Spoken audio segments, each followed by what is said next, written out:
Alert to all SSS pensioners. Listahan sa mga nanalo sa kwentong pensyonado. Narito na. Buong detalye alamin sa video kong ito. Kung hindi ka pa nakasubscribe, don't forget to subscribe my YouTube channel at mag-comment ka kung ikaw ba ang isa sa mga nanalo sa contest na ito sa mga SSS pensioners.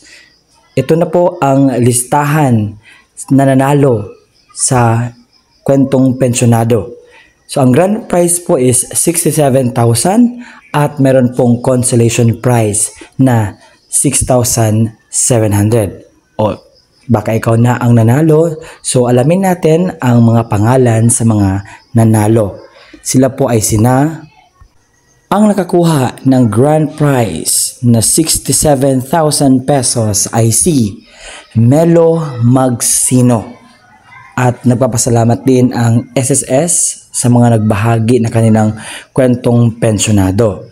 So congratulations Melo Magsino. At ngayon, babasahin natin ang mga nakakuha ng consolation prizes. Arturo Banculita, Eduardo Capino, Donny Capisnon, Feli Cordero, Lucia Diala, Mario Javier Estacio, Romeo Franco, Genaro Gulies, Dennis Bombio Magallanes at saka si Dolly Ramos. Congratulations sa lahat ng mga nanalo. So makikita natin ang kanilang kwento. Ipopost po yan kasi ngayon ay celebration ng Elderly Year Filipino Week ngayong 1 to 7. So makikita natin at ayon pa yan sa post ng Philippine Social Security System or SSS at saka National Commission of Senior Citizen. Abangan ang kanilang kwento mula October 1 to October 7 at sabay-sabay nating alamin ang magandang naidulot ng pension loan program sa kanilang buhay.